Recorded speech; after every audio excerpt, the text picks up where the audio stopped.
सभी को नमस्कार। पीएम किसान योजना के तहत डीबीटी के माध्यम से धनराशि अंतरण करने तथा किसानों के साथ सीधी बातचीत करने हेतु आयोजित कार्यक्रम में हम माननीय प्रधानमंत्री जी का अभिवादन करते हैं, नमस्कार करते हैं। केंद्रीय कृषि एवं किसान कल्याण मंत्री श्री नरेंद्र सिंह तोमर जी से अनुरोध करना चाहूँगा, सर स्वागत अनुमोदन करें।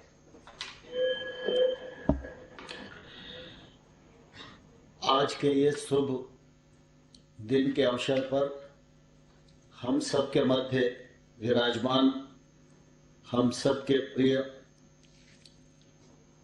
और यशस्वी प्रधानमंत्री माननीय श्री नरेंद्र मोदी साहब, कृषि मंत्रालय के राज्य मंत्री माननीय श्री पुरुषोत्तम रूपाला जी, माननीय श्री कैलाश चौधरी जी, इस कार्यक्रम में और गरिमा प्रदान करने के लिए कार्यक्रम से जुड़े राज्यों के माननीय मुख्यमंत्रीगण, केंद्र सरकार के माननीय मंत्रीगण, राज्य सरकारों के कृषि मंत्रालय के क्षेत्र में काम करने वाले माननीय मंत्रीगण और सभी सांसदगण,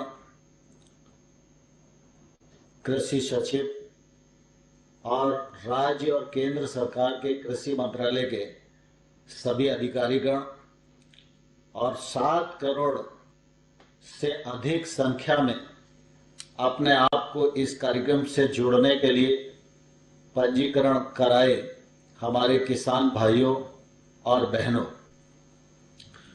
आज हम सबका सौभाग्य है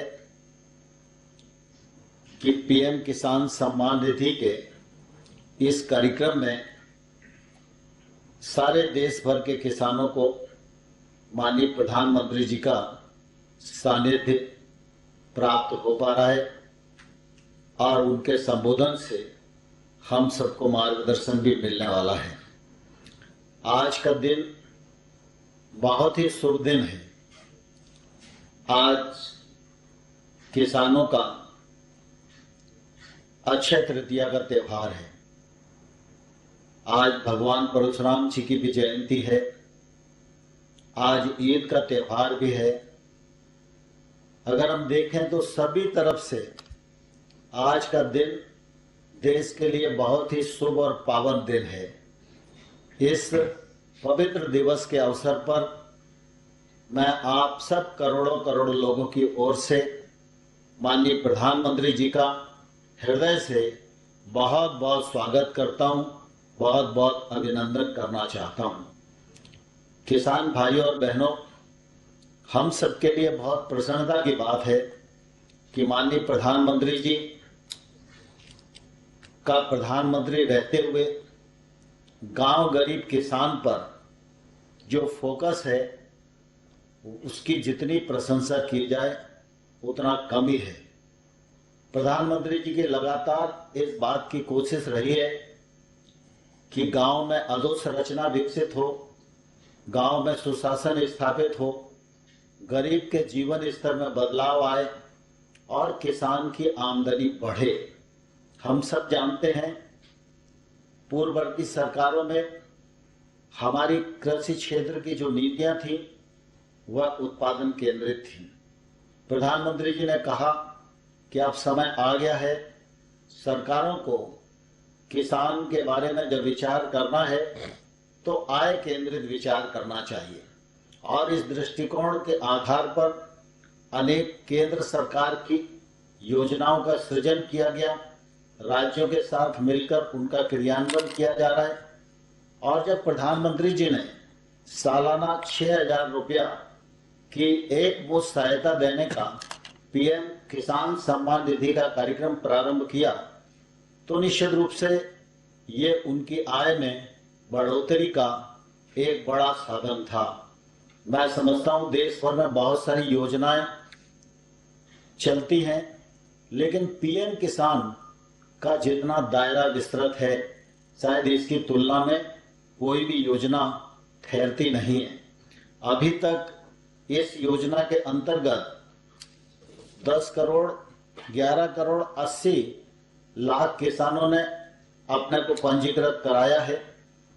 अभी तक 10,82,00,000 किसानों को पैसा मिला है और लगभग ये राशि अगर हम देखें तो 1,16,000 करोड़ से अधिक की है। आज भी जब हम प्रधानमंत्री जी के नेतृत्व में इस कार्यक्रम को संपन्न कर रहे हैं तो आज 9.5 करोड़ किसानों को 20,000 करोड़ से अधिक राशि बटन दबाकर अंतरित की जाने वाली है। और मैं प्रधानमंत्री जी के संज्ञान में लाना चाहता हूं कि पिछले दिनों आपका हमेशा इस बात पर बल रहता था कि देश के सभी किसानों को जोड़ने में देरी क्यों हो रही है, और जो राज्य नहीं जुड़े थे वो राज्य जल्दी जुड़े, उसके लिए प्रयत्न किया जाए, ऐसा हमेशा आपका निर्देश रहा। काफी लंबे समय तक इस दिशा में मंत्रालय प्रयास करता रहा, लेकिन पश्चिम बंगाल राज्य की अनुपस्थिति होने के कारण हम ये कह नहीं पाते थे कि पूरे भारतवर्ष का हर राज्य जुड़ा है। और आज मुझे कहते हुए प्रसन्नता है कि आपके नेतृत्व में पश्चिम बंगाल राज्य के भी 7 लाख से अधिक किसानों को यह लाभ मिल पा रहा है और अब इसकी शुरुआत हो गई है।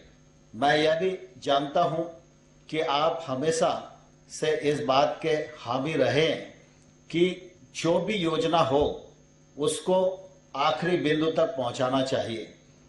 अनेक बार आपने यह निर्देश दिया है कि जो किसान पात्र है वो इसके दायरे में अब आ जाना चाहिए, इसमें देरी नहीं लगना चाहिए।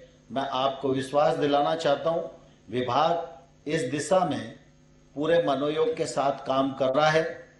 आधार लिंकिंग का भी काम चल रहा है और कुछ ही दिनों में सभी पात्र हितग्राही इसमें जुड़ जाएंगे और 100% सैचुरेशन की जो आपकी कल्पना है उस कल्पना को हम लोग मूर्त रूप देने में सफल होंगे।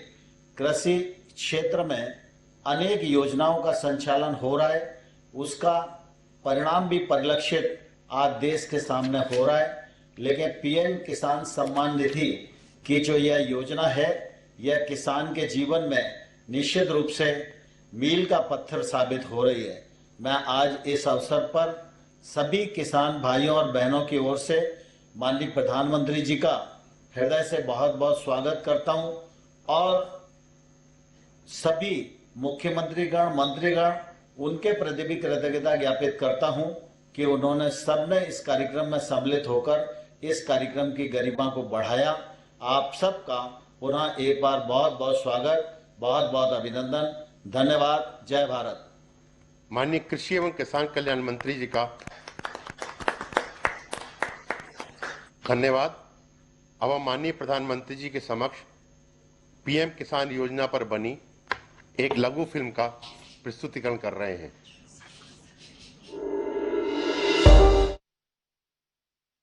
सम्मान की ये निधि है मान सम्मान की, कृषकों के कल्याण की। भारत सरकार की एक महत्वाकांक्षी योजना प्रधानमंत्री किसान सम्मान निधि योजना यानी पीएम किसान पूरे देश में फैला रही है किसान परिवारों की इस खुशहाली को। साथियों, हम देश के अन्नदाता को उन्नत करने के लिए हर संभव प्रयास कर रहे हैं। जब आपकी उन्नति होगी तो पूरे राष्ट्र की उन्नति तय है। सिर्फ आत्मनिर्भर किसान ही आत्मनिर्भर भारत की नींव डाल सकता है। एक बार फिर से करोड़ों किसान परिवारों को पीएम किसान सम्मान निधि के लिए मैं आपको बहुत बहुत बधाई देता हूं। पीएम किसान योजना के अंतर्गत प्रत्येक भूजोद्धारी किसान परिवार को हर 4 महीने पर 2,000 रुपए की सम्मान निधि सीधे उसके बैंक में जमा की जाती है। इस योजना का उद्देश्य किसानों की खेती संबंधी जरूरतों को पूरा करना और किसानों की आय में वृद्धि करना है। మేము అన్నిటికీ సంతోషంగా తెచ్చుకుంటున్నాము, మంచిగా వస్తున్నాయి మాకు।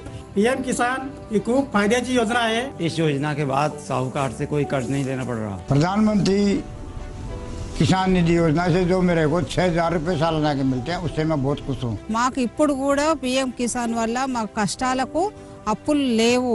मैंने 6,000 मिल गया, ये बहुत खुशी का काम जब आ गया। आज देश में ये कारवां बढ़ता हुआ पीएम किसान के 10 करोड़ से ज्यादा लाभार्थियों तक पहुंच गया है और अब तक 1,15,000 करोड़ रुपए की सम्मान निधि सीधे किसानों के खातों में जमा हो चुकी है। पीएम किसान विश्व की सबसे बड़ी डायरेक्ट कैश ट्रांसफर योजना है।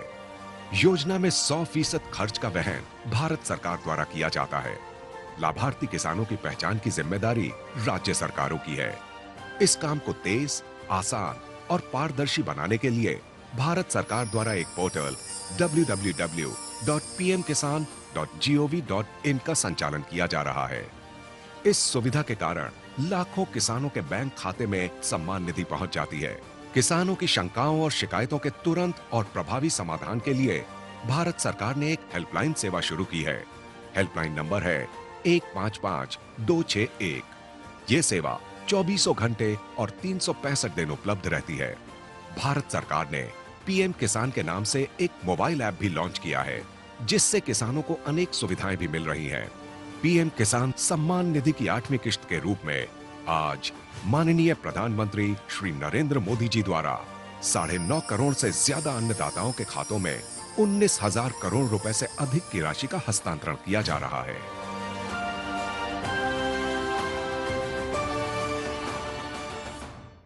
धन्यवाद। भारत के सभी हिस्सों से इस योजना के सकारात्मक अनुभव और प्रतिक्रिया देखकर सुखद अनुभूति हुई। अब हम माननीय प्रधानमंत्री जी से अनुरोध करेंगे कि वे बटन दबाएं और प्रत्यक्ष लाभ अंतरण के माध्यम से 9.5 करोड़ से अधिक किसानों को 20,000 करोड़ रुपए से अधिक की धनराशि का अंतरण करें। यह धनराशि लाभार्थियों के सीधे खाते में तत्काल अंतरित हो जाएगी।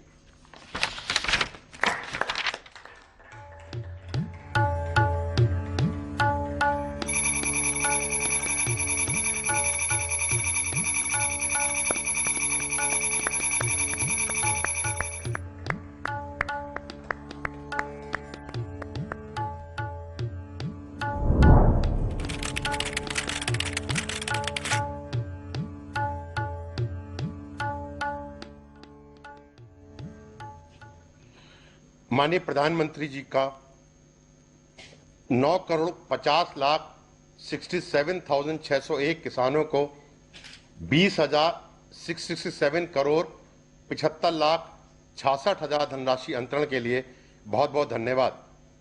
अब हम माननीय प्रधानमंत्री जी से 6 लाभार्थी किसानों से सीधा संवाद स्थापित करने के लिए अनुरोध करेंगे।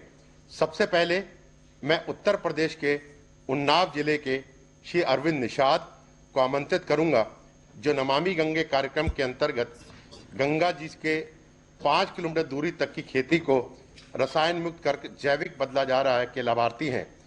इस योजना के अंतर्गत 1.23 लाख हेक्टेयर क्षेत्र में वित्त पोषण किया गया है और इन क्षेत्रों के उत्पादनों को नमामि गंगे ब्रांड के रूप में विकसित कर बेचा जा रहा है। श्री अरविंद निषाद जी। अरविंद जी नमस्ते। सबसे पहले आपको कोटि कोटि प्रणाम सर। अरविंद जी। जी सर। ये पीएम किसान सम्मान निधि का जी देश के छोटे किसानों को जी बहुत लाभ हो रहा है। जी सर। और मुझे बताया गया है कि आपके सामने भी कम जमीन की बहुत बड़ी समस्या थी। जी सर। अरविंद जी, आपने जैविक खेती की तरफ ही क्यों मुड़े और इससे आपके जीवन में क्या अंतर आया? जी सर, ग्रेजुएशन करने के बाद हमने अपनी खेती में कुछ नया करने के लिए सोचा था। तो उसी समय माननीय मुख्यमंत्री जी के द्वारा गंगा यात्रा चलाई जा रही थी, जिसमें हमने भाग लिया और आप भी माननीय अटल घाट पर आए हुए थे तब। उसके बाद कृषि विश्वविद्यालय कानपुर में हमने माननीय मुख्यमंत्री जी और माननीय राज्यपाल जी का जो जैविक खेती का प्रशिक्षण चल रहा था उसमें हमने भाग लिया और वहां से हमने प्रशिक्षण भी लिया सर। और उसके बाद हमने सोचा कि अब हम भी जैविक खेती करेंगे। तो हमने यूपी डास्प और कृषि विभाग के अधिकारियों से संपर्क किया और उनसे हमने जैविक खेती की पूरी ट्रेनिंग ली, जिसमें उन्होंने हमको जीवामृत, घन जीवामृत, पंचगव्य आदि चीजें बनाना सिखाया और कैसे खेती की जाए ये सारी की सारी ट्रेनिंग दी। जिसके बाद हमने अपने गांव में क्लस्टर बना करके 20-20 हेक्टेयर के क्लस्टर बनाए, जिसमें और उन क्लस्टरों के सारे किसानों को कृषि विभाग के अधिकारियों ने ट्रेनिंग दी और साथ ही साथ अगर कोई जिसको समझ नहीं आ रहा था उसको हमने अपने स्तर पर ट्रेनिंग दे करके जीवामृत, घन जीवामृत बनाना सिखाया। और आज सभी किसान हमारे जो गंगा किनारे के हमारे गांव के हमारे क्षेत्र के जो किसान हैं वो जैविक खेती की तरफ मुड़ रहे हैं और ज्यादा से ज्यादा लोग जुड़ते चले जा रहे हैं। जिससे क्या हुआ सर? अरविंद जी, जी सर, आमतौर पर आप लोग कौन सी फसल उगा रहे हैं और नमामि गंगे योजना का उसमें कोई परिवर्तन आया, कोई विशेष फायदा हो रहा है आपको? जी सर, खासतौर पर हमारे यहाँ काला नमक चावल, मक्का और ये आलू, गेहूं की फसलें होती हैं, जिसमें क्या है कि हमने एक एफपीओ भी बनाया हुआ है जिसमें हम पैकेजिंग करते हैं ग्रेडिंग करा करके और उसकी ब्रांडिंग होती है। क्या क्या भरा है उसमें, क्या भरा है? सर मूंगफली है। अच्छा जी सर। एक सुझाव दूं अरविंद जी। जी सर। ये धीरे धीरे ये जो सिंगल यूज प्लास्टिक उपयोग करते हैं ना, उसके बजाय जो आजकल अलग बहुत सी चीजें आती हैं जो डिग्रेडेबल होती है, तो क्या होगा, ये नमामि गंगे प्रोजेक्ट की जो मूल भावना है उसको भी आप बल दे पाएंगे। लेकिन मुझे अच्छा लगा कि दूर सुदूर इस प्रकार से उन्नाव में आप पैकेजिंग करके उस पर ब्रांडिंग करके आप अपनी जैविक चीजें बेच रहे हैं। हाँ, आगे बताइए। जी सर, इससे क्या लाभ हुआ है कि जो पहले जो विष युक्त खेती होती थी उससे बीमारियां अधिक बढ़ती थी और जो हम रसायन का प्रयोग करते थे वो सीधे जब बरसात होती थी तो बरसात के पानी के माध्यम से गंगा जी में मैया में पूरा जो जहर था वो चला जाता था। तो आज हम उसका प्रयोग नहीं कर रहे हैं, जिससे कि जो जहर है वो हमारी गंगा मैया में नहीं जा रहा है और हमारी गंगा मैया का जो स्वास्थ्य है वो सही चल रहा है।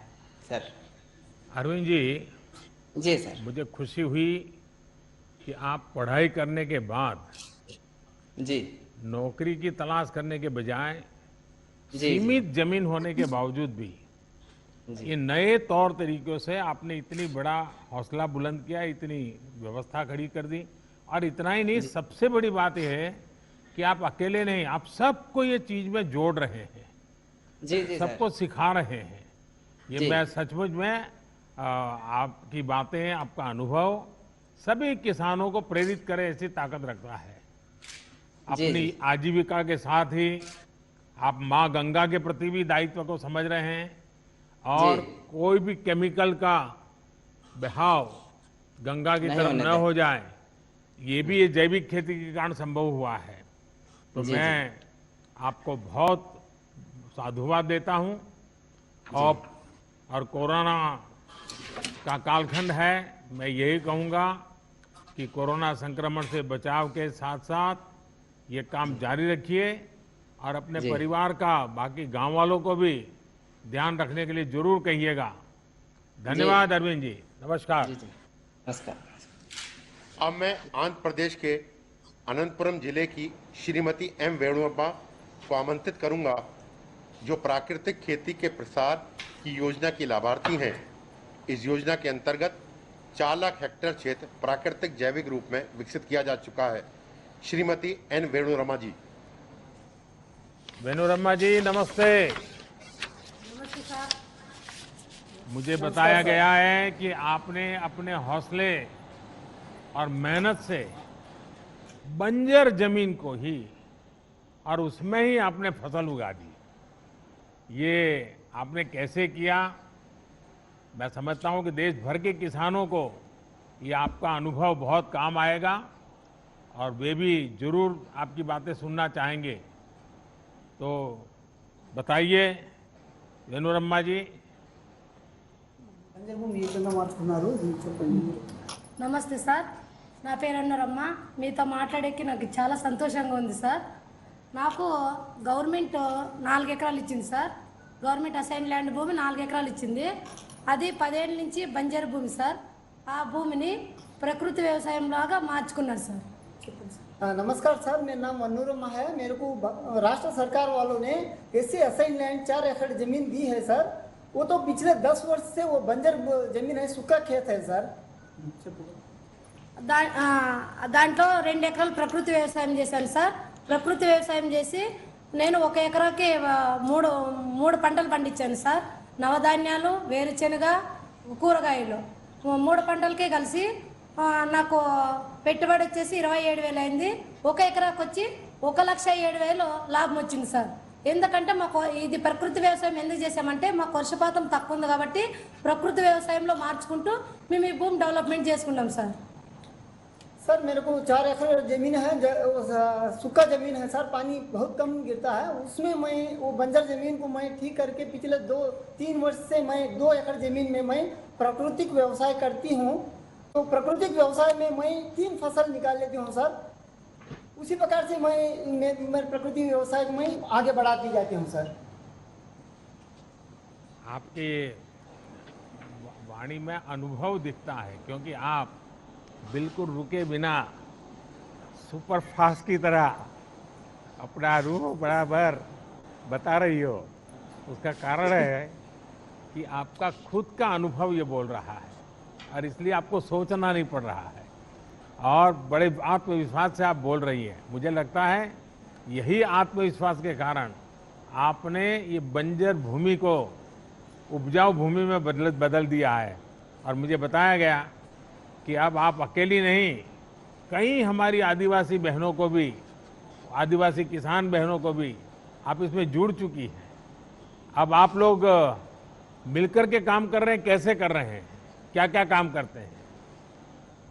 ఆదివాసీ మహిళలకు మీరు ఏ విధంగా శిక్షణ ఇచ్చారు, ఏ విధంగా సార్ తీసుకుంటున్నారు? నేను ఒక ఎస్సీ ఒంటరి మహిళ సార్.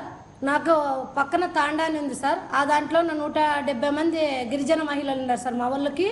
నేను ప్రకృతి వ్యవసాయం నేను ఎట్లా చేశానో వాళ్ళని అట్లే నేర్పించి వాళ్ళని ప్రకృతి వ్యవసాయం నేర్పించే దిశలో తీసుకుపోయినాను సార్.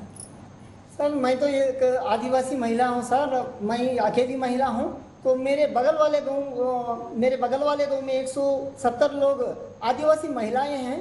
उनको समूह के माध्यम से मैं किस प्रकार से मैं प्रशिक्षण लेके इनको प्राकृतिक व्यवसाय करती हूँ, उसी प्रकार उन सभी लोगों को भी प्रकृति व्यवसाय किस प्रकार से करना है मैं उनको शिक्षण देती हूँ सर।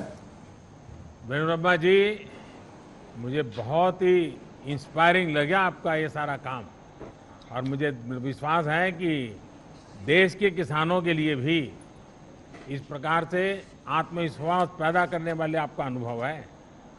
जब इंसान ठान लेता है तो वो क्या कर सकता है, इसका आपने जीता जागता उदाहरण पेश किया है। और प्राकृतिक खेती से हमारी आदिवासी माताएं बहनें महिला किसानों को जोड़ने का प्रयास भी ये बहुत ही सराहनीय है। मैं इस प्रयास के लिए आपको और सभी महिला किसानों को आदरपूर्वक नमन करता हूं। बहुत बहुत धन्यवाद आपका। धन्यवाद।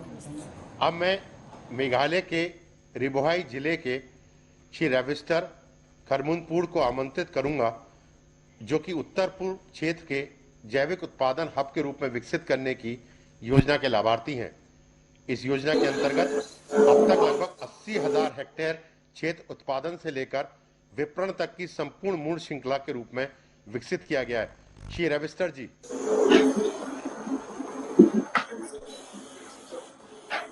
रविस्टर जी नमस्ते। नमस्ते सर। हाँ बताइए। Good morning, Honorable Prime Minister Ji, from the land of Meghalaya. My name is Pravista Karumnoy. I live in a village Kumtung in Riboy district of Meghalaya. I'm 36 years old. I have 7 members in my family. I'm the CEO of Eastern Riboy Organic Farmer Producer Company. Our company is formed in 2017 and the Mission Organic Value Chain Development for Northeastern region. We have 500 farmers, and we grow our ginger and turmeric organically, and all our produce are organically certified. Ravishankar जी, मुझे बताया गया कि आप organic खेती के साथ साथ ही अपने उत्पाद को प्रोसेस भी करते हैं, वैल्यू एडिशन भी करते हैं और मार्केटिंग भी करते हैं। अगर थोड़ा उसके विषय में भी बताएं तो शायद मैं समझता हूं कि आप जैसे जो एंटरप्रेन्योर भी हैं, किसान भी हैं, एंटरप्रेन्योर भी हैं, तो ऐसे कई नौजवान आजकल कृषि में आ रहे हैं, उनके लिए शायद आपकी बात बहुत प्रेरक हो जाएगी। Sir, we have done processing. We collect all the produce from the farmers. We take it to the FPC, where we have a processing unit. We process it, we pack it, and we label it like this. And then we sell these products to retail chains and companies which are tied up with the FPCs. And when we sell to them, we get better price rather than selling to the local mandis. These companies we have tied up. Some of the companies that we have sold before is to Big Basket, Vivanta Foods in Delhi, EcoCrop, CropConnect, and other companies we are tied up to the south of India too. So we are eager to do export also from our company. So since there is a huge demand of organic products from Meghalaya in the export market. जरा आपका product दिखाइए, आप थोड़ा दिखा रहे थे, क्या क्या है बैग आपका? We have ginger powder, sliced dried, and Lakadong turmeric, one of the famous turmeric in the world with highest curcumin. So we have bay leaf, and all the cinnamon, all the spices that are grown in Meghalaya. Ravishankar जी, आपकी FPO किसानों के लिए आदर्श और प्रेरणा है। आपने साबित कर दिया है कि किसान जब व्यापार से सीधे जुड़ता है तो उसको कितना लाभ होता है। आपको सरकार की तरफ से इस क्षेत्र में कैसे मदद मिली, इसमें कैसे प्रगति हुई आपको, और कोई सहायता मिल रही है क्या? Yes sir, we got assistance under Mission Organic Value Chain Development for registration of our FPC, organic certification and production. We also got subsidy for establishing custom hiring center, collection center, and processing unit. We got all the on-farm and off-farm products for the farmers. Then we have got trainings to farmers on capacity building and even to the board members. We are very much thankful to you for this. And we also would like to thank the government of Meghalaya for supporting us and also for giving us 2% interest subvention in KCC loan, and also mobilization fund, 5,000 per farmer for full farmer industry. Ravishankar जी, हम सभी आपके प्रति बहुत आभारी हैं कि आपने साबित कर दिया कि किसान मिलकर बिजनेस का कितना सफल मॉडल विकसित कर सकते हैं। इस समय देश भर में 10,000 एफपीओस बनाने का काम चल रहा है और किसान भी अब इसमें बहुत तेजी से जुड़ रहे हैं। कोशिश यह है कि छोटे किसानों के ये संगठन किसान की आय बढ़ाने में और कृषि इंफ्रास्ट्रक्चर और उद्योग को बल देने में, उद्योगों को निमंत्रित करने में बहुत बड़ी भूमिका निभाएंगे। और आपने तो दिखा भी दिया, और मैं मानता हूं जब मेघालय के दूर सुदूर हिमालय की गोद में से इस प्रकार से आप इतने बढ़िया प्रोडक्ट दिखाते हैं तो अब तो शायद खरीदने वाले भी आपकी तरफ देखेंगे। मेरी तरफ से आपको बहुत शुभकामनाएं। Thank you sir.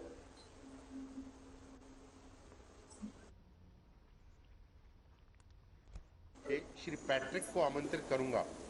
Car Nicobar और उस द्वीप समूह के ऐसा पहला देश का क्षेत्र है जहां 14,500 हेक्टेयर को लार्ज एरिया सर्टिफिकेशन के अंतर्गत प्रमाणित किया गया है, जिससे यहाँ के किसान अपना उत्पाद जैविक रूप में बेच सकें। श्री पैट्रिक जी।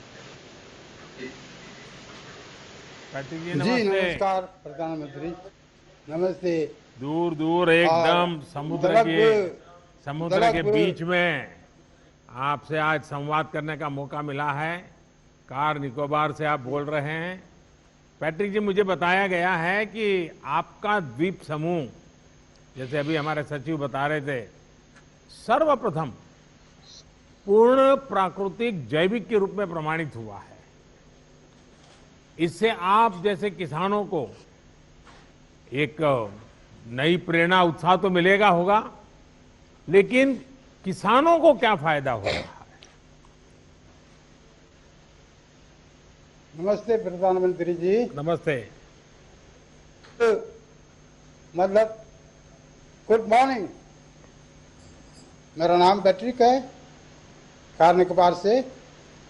मेरा एज 62 एज है। कार निकोबार में रहता हूँ। एक छोटा सा गांव है तपोमी विलेज में, कार निकोबार में। हम लोग तो ज्वाइंट फैमिली है, 9 जन है। एक ही साथ में हम लोग रहता है, एक ही साथ हम लोग रहता है, ज्वाइंट फैमिली। उसमें कोई डाउट नहीं है। मेरा साथ मेरा बीवी, मेरा बच्चा, मेरा भाई लोग, मेरा बहन, मेरा बाप बहन सब रहता हूँ। हम लोग एक ही साथ में काम करता है, एक ही साथ में हम लोग काम करता है। हम लोग ऑर्गेनिक का खेती का काम भी करता है बहुत अच्छा से। वो बचपन से ऑर्गेनिक का ही काम करता है। मैंने कभी देखा नहीं कि हम लोग यूरिया का कभी इस्तेमाल करता नहीं। और हम लोग सब आलू, निकोबारी आलू डालता हूँ, मलयाला आलू भी डालता हूँ, नारियल भी डालता हूँ, पेंटिनस भी डालता हूँ, जो भी फल हो, गेला फल और सारा सब्जी हम लोग उगाता है। सारा सब्जी जैसा लौकी, जैसा भिंडी, जैसा बैंगन सब उगाता हूँ। इसी में बहुत खुश है। लेकिन इसी बारे में हमको बहुत खुश भी लगा। क्यों? निकोबार के अंदर में, निकोबार और ननकोबरी साइड में हम लोग 3 साल का बजाय 2 महीना में हम लोग का सर्टिफिकेशन का डिक्लेयर हुआ। इसी में आपको बहुत धन्यवाद, बहुत शुक्रिया। इसी में हम लोग को बहुत फायदा होगा। हम लोग भी ब्रांडिंग कर सकता है, लेबल भी कर सकता है और दिल्ली तक भी बेच सकता है। जो भी नारियल तेल ये सब चीज डाल सकता है। तो इसमें हम लोग का आमदनी बढ़ेगा और वासी भी बढ़ेगा निकोबारी लोग का। इसी में बहुत अच्छा लगा। इसी में बहुत अच्छा लगा। हम लोग भी इसी में आपको भी बहुत मदद मिला कि आपको 2004 महीना में हमको मिलता है। अभी 6 महीना में मिलता है, 6 बार हम मिला है। जो 2000 आप बेचता है, इसी में बहुत मदद मिलता है, काम आ जाता है। इसमें हम सीट भी खरीदता है, क्योंकि निकोबार में कभी कभी सीट नहीं मिलता, तो मिलैंड में सीट मंगा के इधर हम लोग मंगाता है। और ऑर्गेनिक का कार्ड भी का काम आता है, उसमें काम निकल जाता है। और दवाई भी बनाता है, ऑर्गेनिक दवाई भी बनाता है, सब ऑर्गेनिक है। क्योंकि ऑर्गेनिक तो अच्छा है। ऑर्गेनिक तो पैट्रिक जी ओरिजिनल है एकदम। वो खाने के बहुत दिक्कत मिलता है। पैट्रिक जी, मैं आपके चेहरे की खुशी बराबर अनुभव कर रहा हूं। और बहुत खुश है। किसानी के सिवाय भी 2 चीजें मेरे बहुत ज्यादा अपील कर गई। आज जब आधुनिक पीढ़ी माइक्रो फैमिली की तरफ जा रही है, ऐसे समय आप बड़े गौरव के साथ संयुक्त परिवार खेती में कर रहा है, संयुक्त परिवार खेती में काम कर रहा है, संयुक्त परिवार खेती में कर, ये बार बार आप बोल करके परिवार के, संयुक्त परिवार का जो बता रहे हैं, ये सुन करके बहुत अच्छा लग रहा है। और दूसरा, आप जब सीना तान करके बोल रहे थे कि हम जो पैदा करते हैं वो दिल्ली भी भेजते हैं, मतलब आप दिल्ली को की खिलाते हो। इसमें आपका एक आत्मसम्मान झलकता है कि देखिए मैं यहाँ समुद्र के बीच में बैठा हूँ, टापू पर बैठा हूँ, लेकिन मैं भी दिल्ली की सेवा करता हूँ।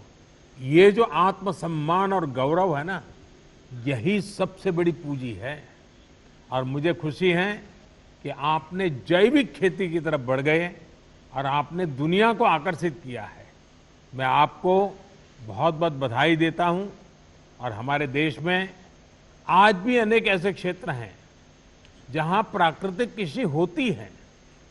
हमारी कोशिश है ऐसे सभी द्वीप, जनजाति क्षेत्र, पहाड़ी क्षेत्र और रेगिस्तानी इलाके जहां प्राकृतिक खेती हो रही है, उन्हें सर्टिफाइड जैविक इलाकों के रूप में विकसित किया जाए।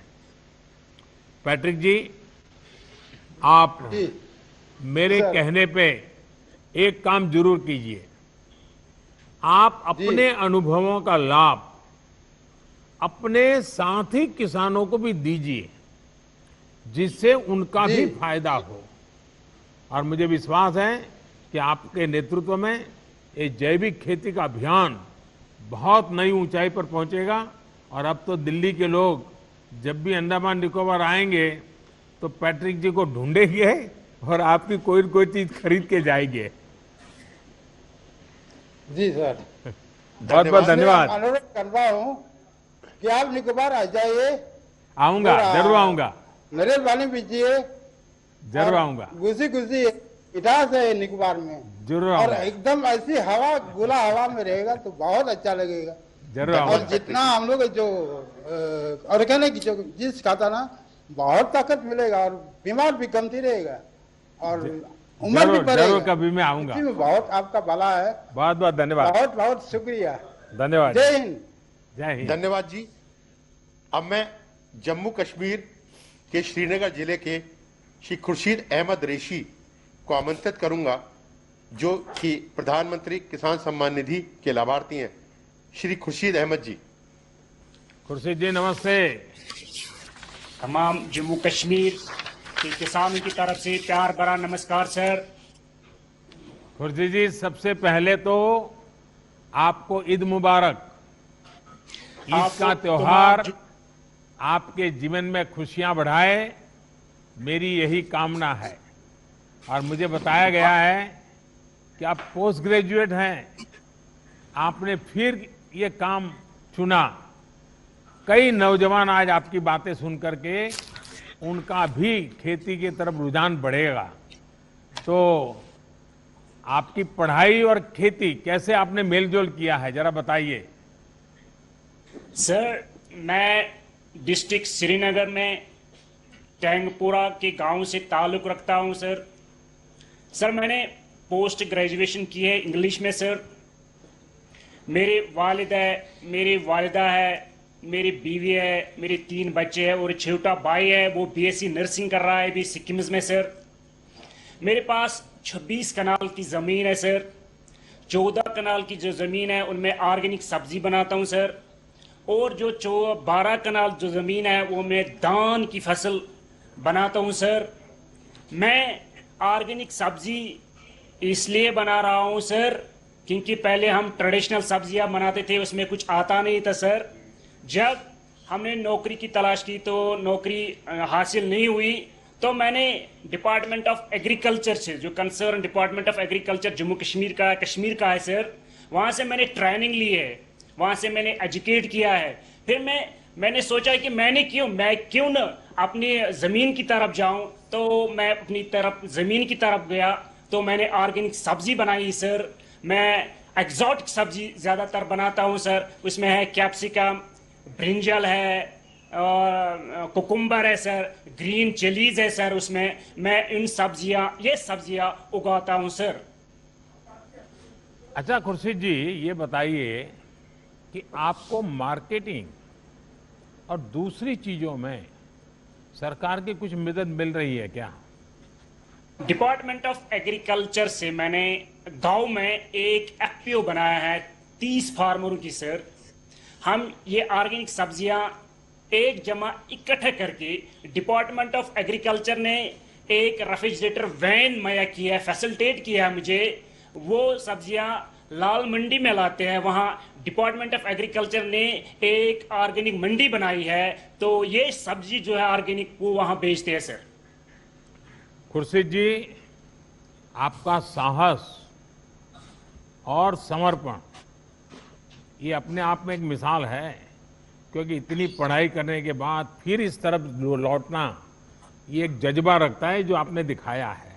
वरना आदमी उलझन में रहता है, भाई अब क्या करूं, दुनिया क्या कहेगी, फिर लोग कहेंगे इतना क्यों पढ़ा लिखा और यही करना था तो बचपन से ही कर लेता। वो सब परवाह किए बिना आपने अपने जीवन का रास्ता चुना, सचमुच में बहुत ही इंस्पायरिंग है। आप जैसे शिक्षित किसान जब ऑर्गेनाइज ढंग से काम करेंगे और करते हैं तो कैसे परिणाम निकलते हैं ये आज हम देख रहे हैं। आप अपनी कोशिश जारी रखें। आपको, आपकी टीम और आपके गांव के लोगों को बहुत बहुत बधाई। धन्यवाद खुर्शीद जी। धन्यवाद जी। अब मैं महाराष्ट्र के लातूर जिले के श्री बाबा साहेब नरारे को आमंत्रित करूंगा, जो भारत सरकार द्वारा माननीय प्रधानमंत्री जी द्वारा एक किसान क्रेडिट कार्ड के संतर्गत अभियान फरवरी गत वर्ष में प्रारंभ किया था। उसमें 2 करोड़ 10 लाख किसान नए जोड़े गए हैं, उनमें से एक किसान हैं श्री नरहरे जी। बड़ा साहब नमस्कार। राम राम सर।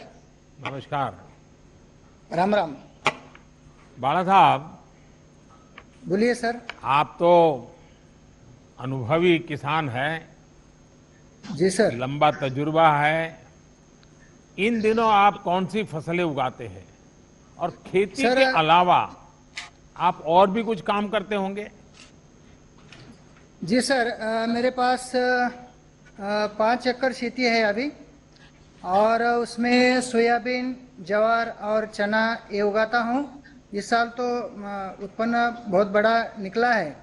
और इसके अलावा, खेती के अलावा, और मैं संगीत सिखाता हूँ। दूसरे एक दो दिन बाहर जाकर संगीत सिखाता हूँ सर, और बाकी दिन तो हम खेती ही कर देते हैं। बाला साहब जी, छोटे किसानों को बैंक से सस्ती दर पर आसान ऋण मिले, इसके लिए किसान क्रेडिट कार्ड का दायरा बहुत बढ़ाया गया है। सर, आपकी खेती पर इससे कोई फर्क पड़ा है क्या, और आपके अगल बगल के किसानों के जीवन में भी इसका कोई लाभ हुआ है क्या? जी सर, इसका अनुभव ये है कि पिछले साल तक तो मेरे पास कोई पैसा इतना ज़्यादा नहीं आता था। मैं आजू बाजू से हमारे सगी संबंधियों से पैसा लेता था, मतलब 10-20 हज़ार लेता था। लेकिन पिछले साल जुलाई में हमारे यहाँ के महाराष्ट्र बैंक चिंचोलेरा वाड़ी के कुछ अधिकारी लोग हमारे गांव में आ गए थे, और उसमें केसीसी के संदर्भ में मेला लगाया था, और उसी वक्त मुझे भी वहाँ बुलाया गया था। तो उन अधिकारियों ने बहुत सारे फायदे बताए थे। तो उसी वक्त मैंने उनसे ऋण लिया था, 1,58,000 रुपये ऋण लिया था, और उन्होंने 5 साल तक सीमित ये कर्जा दिया था। अभी 1 साल भी नहीं हो गया, लेकिन हमें 1-2 दिन में उन लोगों ने वो कर्जा दिया था। 2 दिन में ही, सिर्फ सर्टिफिकेट में हमने नहीं लिए थे। अब उन लोगों ने अपने आप ही 7/12 उतारा, खेतीबाड़ी के जो भी कर्ज कागज होते हैं वो उन्होंने लिए थे, और हमारे 2 दिन में लिए थे। उसके बाद हमने उन पैसों से जमीन लेवल कर दिया था, और कोई बीज, कोई मजदूरी, और उसके साथ साथ हमने बकरियां भी पाली थी उस पैसे से। इस साल फायदा ऐसा हो गया, पहले जैसे कभी नहीं हुआ था। जमीन लेवल से, और गोबर खत भी लिया था हमने उनसे। तो पिछले साल 20 कट्टा सोयाबीन हो गया था, इस साल 40 कट्टा सोयाबीन हो गया सर। इसलिए बहुत बड़ा फायदा हो गया है। और उसके साथ साथ हम वहाँ प्याज भी लगाते हैं, थोड़ा मिर्ची भी लगाते हैं। ये सब कुछ तो केसीसी की वजह से हो गया है सर। बड़ा साहब जी, आप बढ़िया हिंदी बोल लेते हैं। Thank you sir. Thank you sir. काळजी करा। काळजी करा। बराक हेलो सर। हाँ नमस्कार सर। Thank you sir. बहुत बहुत धन्यवाद आपका भी, और सभी गांव के धन्यवाद। किसानों को भी हमारा प्रणाम कह दीजिएगा। Thank you sir. Yes sir, yes yes. माननीय प्रधानमंत्री जी का बहुत बहुत धन्यवाद। अब हम माननीय प्रधानमंत्री जी से देश को संबोधित करने का अनुरोध करेंगे। माननीय प्रधानमंत्री जी।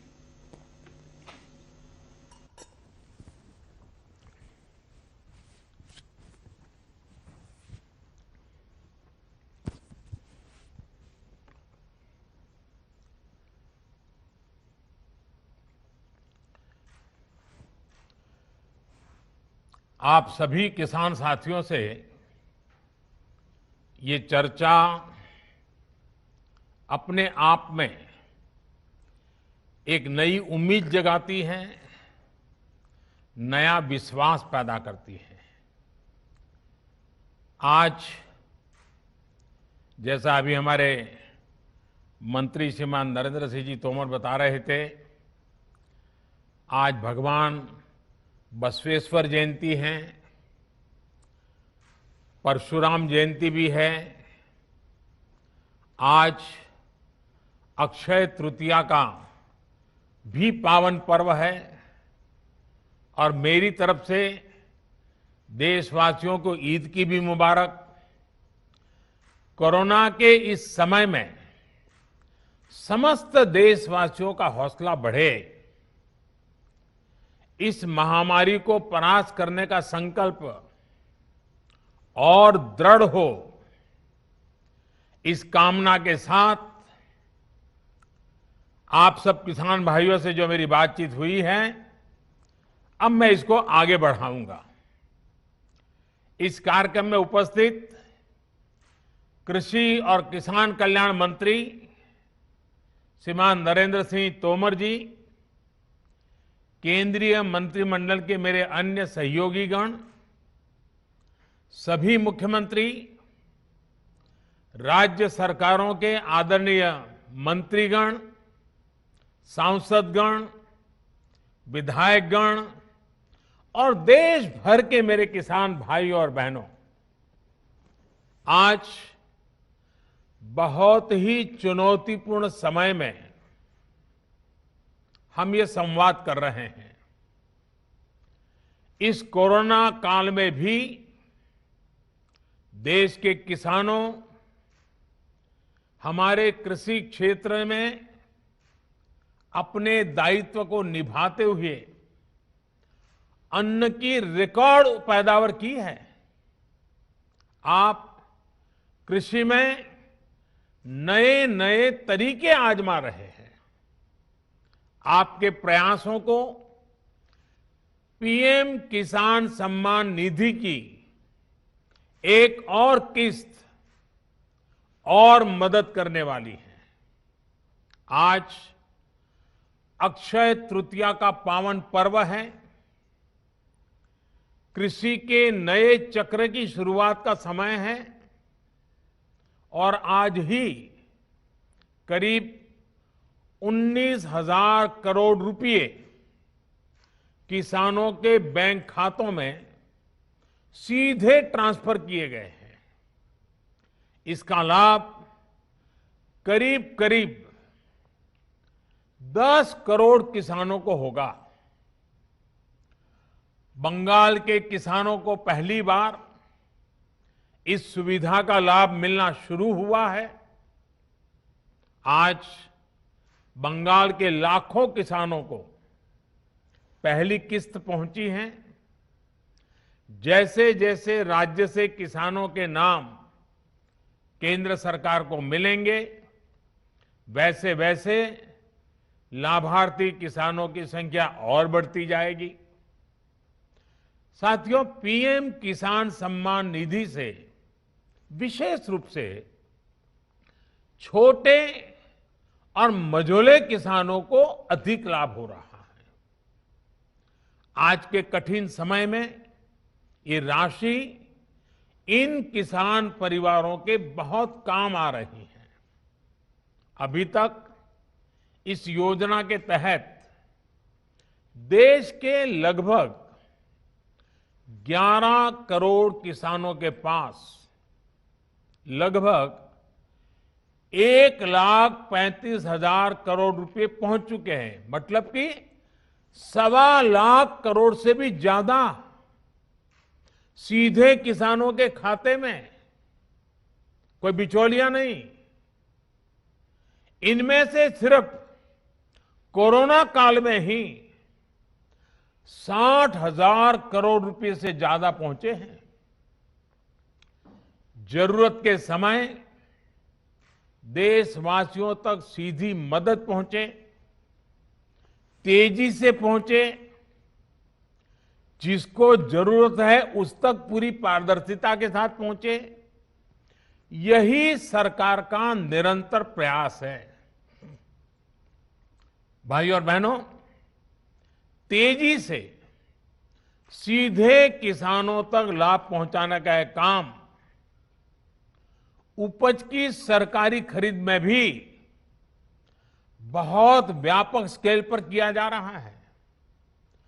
कोरोना की मुश्किल चुनौतियों के बीच जहां किसानों ने कृषि और बागवानी में रिकॉर्ड उत्पादन किया है, वहीं सरकार भी हर साल एमएसपी पर खरीद के नए नए रिकॉर्ड बना रही है। पहले धान की और अब गेहूं की भी रिकॉर्ड खरीदी हो रही है। इस वर्ष अभी तक बीते वर्ष की तुलना में लगभग 10% अधिक गेहूं एमएसपी पर खरीदा जा चुका है। अभी तक गेहूं की खरीद का लगभग 58,000 करोड़ रुपए 58,000 करोड़ रुपए सीधे किसानों के खाते में पहुंच चुका है।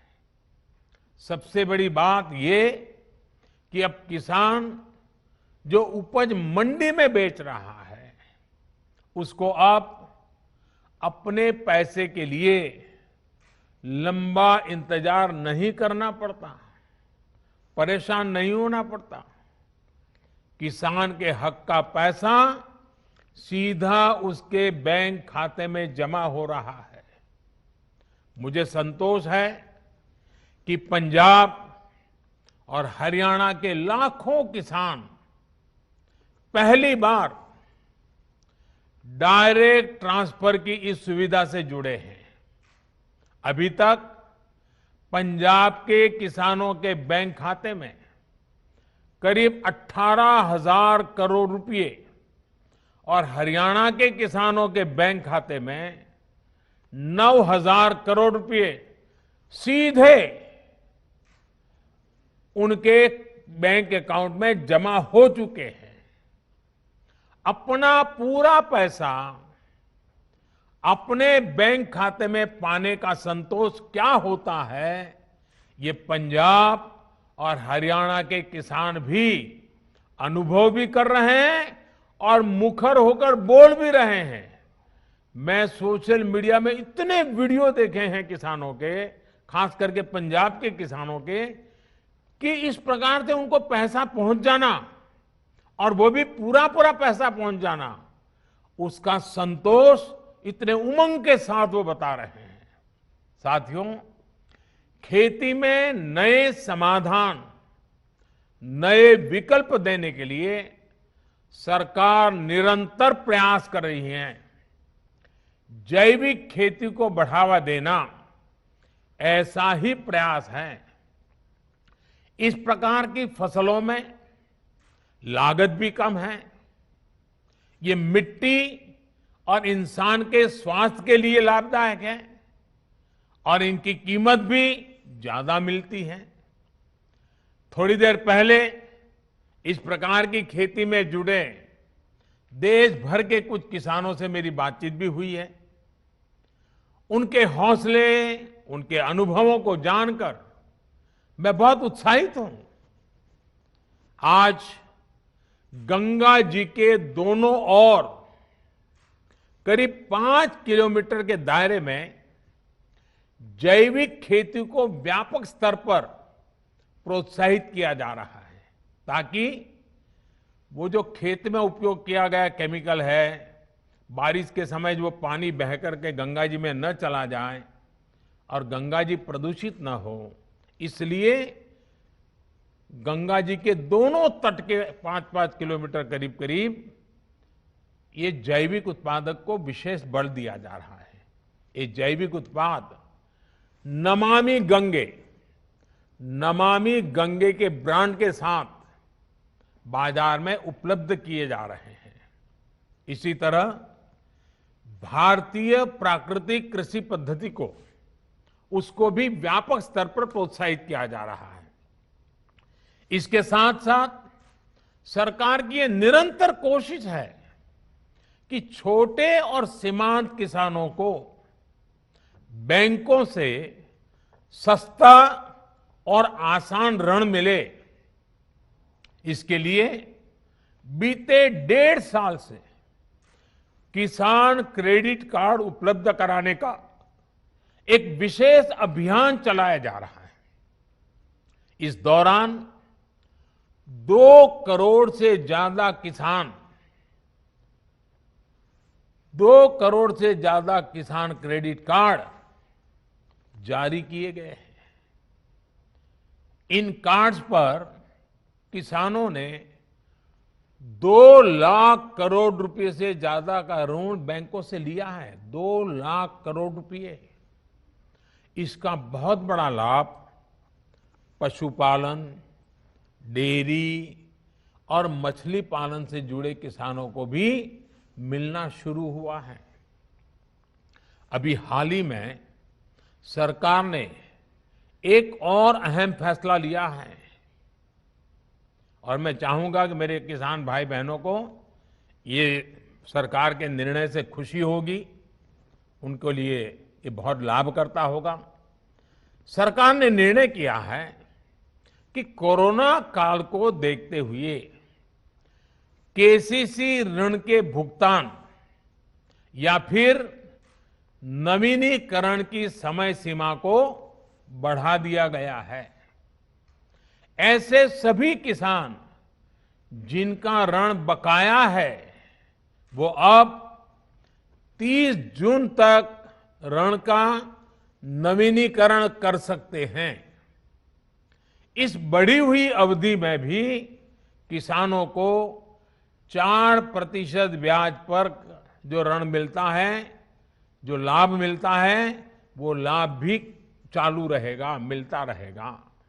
साथियों, गांव का किसान का कोरोना के विरुद्ध भारत की लड़ाई में बहुत बड़ा योगदान रहा है।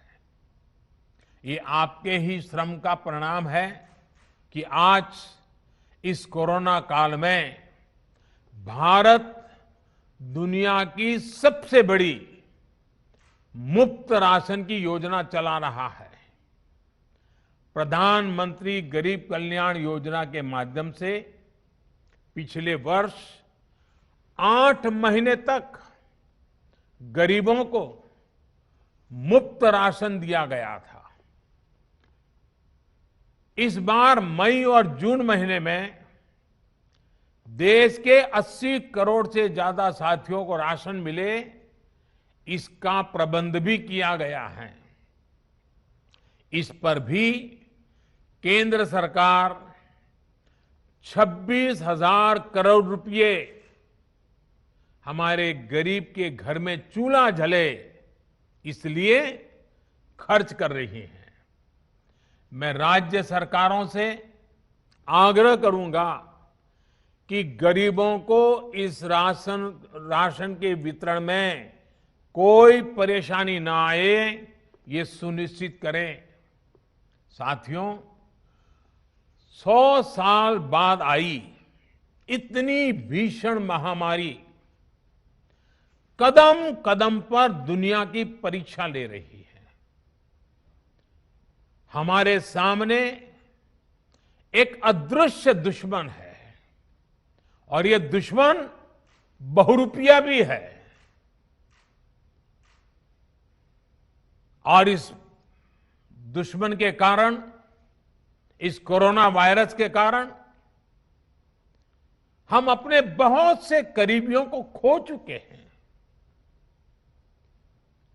बीते कुछ समय से जो कष्ट देशवासियों ने सहा है, अनेकों लोग जिस दर्द से गुजरे हैं, तकलीफ से गुजरे हैं, वो मैं भी उतना ही महसूस कर रहा हूं। देश का प्रधान सेवक होने के नाते आपकी हर भावना का मैं सहभागी हूं। कोरोना की सेकंड वेव से मुकाबले में संसाधनों से जुड़े जो भी गतिरोध थे, वो तेजी से दूर किए जा रहे हैं। युद्ध स्तर पर काम करने का प्रयास हो रहा है। आपने देखा होगा, सरकार के सभी विभाग, सारे संसाधन, हमारे देश के सुरक्षा बल, हमारे साइंटिस्ट, हर कोई दिन रात कोविड की चुनौती का मुकाबला करने में एकजुट है। देश के अलग अलग हिस्सों में तेजी के साथ कोविड अस्पताल बन रहे हैं। नई टेक्नोलॉजी से ऑक्सीजन प्लांट लगाए जा रहे हैं। हमारी तीनों सेनाएं, वायुसेना, नेवी, आर्मी, सभी पूरी शक्ति से एक काम में जुटे हैं। ऑक्सीजन रेल इसने कोरोना के खिलाफ इस लड़ाई को बहुत बड़ी ताकत दी है। देश के दूर सुदूर हिस्सों में ये स्पेशल ट्रेन्स, ये ऑक्सीजन रेल ऑक्सीजन पहुंचाने में जुटी है। ऑक्सीजन टैंकर्स ले जाने वाले ट्रक ड्राइवर्स बिना रुके काम कर रहे हैं। देश के डॉक्टर्स हो, नर्सिंग स्टाफ हो, सफाई कर्मचारी हो, एम्बुलेंस के ड्राइवर्स हो, लैब में काम करने वाले सज्जन हो, सैंपल कलेक्ट करने वाले लोग हो, एक एक जीवन को बचाने के लिए 24 घंटे जुटे हुए हैं। आज देश में जरूरी दवाइयों की आपूर्ति बढ़ाने पर युद्ध स्तर पर काम किया जा रहा है। सरकार और देश के फार्मा सेक्टर ने पिछले कुछ दिनों में जरूरी दवाइयों का उत्पादन कई गुना बढ़ाया है। बाहर से भी दवाइयां मंगवाई जा रही हैं। इस संकट के समय में दवाइयां और जरूरी वस्तुओं की जमाखोरी और कालाबाजारी में भी कुछ लोग अपने निहित स्वार्थ के कारण लगे हुए हैं। मैं राज्य सरकारों से आग्रह करूंगा कि ऐसे लोगों पर कठोर से कठोर कार्रवाई की जाए। ये मानवता के खिलाफ का कृत्य है। भारत हिम्मत हारने वाला देश नहीं है। न भारत हिम्मत हारेगा और न कोई भारतवासी हिम्मत हारेंगे। हम लड़ेंगे और जीतेंगे। साथियों, आज के इस कार्यक्रम में मैं देश के सभी किसानों को, गांव में रहने वाली सभी भाई बहनों को कोरोना से फिर सतर्क करना चाहता हूं। ये संक्रमण अभी गांव में भी तेजी से पहुंच रहा है। देश की हर सरकार इससे निपटने के लिए हर संभव प्रयास कर रही है। इसमें गांव के लोगों की जागरूकता, हमारी पंचायती राज से जुड़े जो भी व्यवस्थाएं हैं, उनका सहयोग, उनकी भागीदारी उतनी ही आवश्यक है। आपने देश को कभी निराश नहीं किया है। इस बार भी आपसे यही उम्मीद है। कोरोना से बचाव के लिए आपको खुद पर, अपने परिवार पर, सामाजिक स्तर पर जो भी जरूरी कदम है, आवश्यकताएं हैं, उसे हमें उठाने ही है। मास्क लगातार पहनना बहुत जरूरी है। वो भी ऐसा पहनना है कि नाक और मुंह पर पूरी तरह से ढका रहे। दूसरी बात, आपको किसी भी प्रकार के खांसी, सर्दी, जुकाम, बुखार, उल्टी, दस्त जैसे लक्षणों को सामान्य मानकर नहीं चलना है। पहले तो खुद को यथासंभव दूसरों से अलग करना है, फिर जल्द से जल्द कोरोना टेस्ट करना है, और जब तक रिपोर्ट ना आए तब तक डॉक्टरों से जो दवाई बताई है वो जरूर लेते रहना है। साथियों, बचाव का एक बहुत बड़ा माध्यम है कोरोना का टीका। केंद्र सरकार और सारी राज्य सरकारें मिलकर ये निरंतर प्रयास कर रही हैं कि ज्यादा से ज्यादा देशवासियों को तेजी से टीका लग पाए।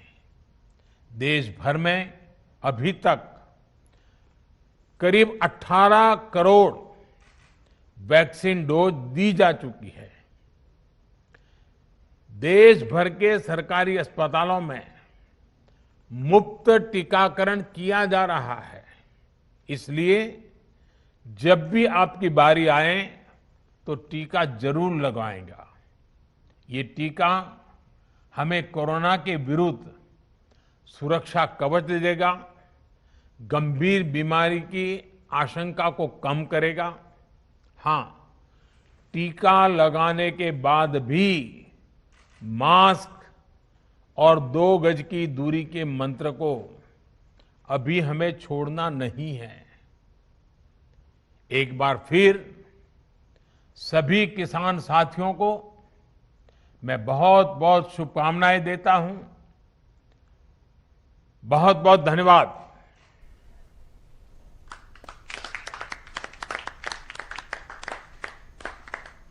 माननीय प्रधानमंत्री जी का बहुत बहुत धन्यवाद।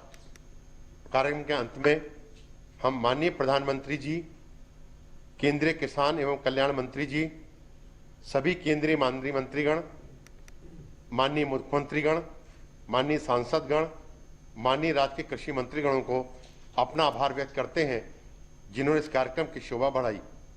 इस कार्यक्रम में उपस्थित सभी गणमान्य व्यक्तियों का भी आभार प्रकट करता हूं। जय हिंद, नमस्कार।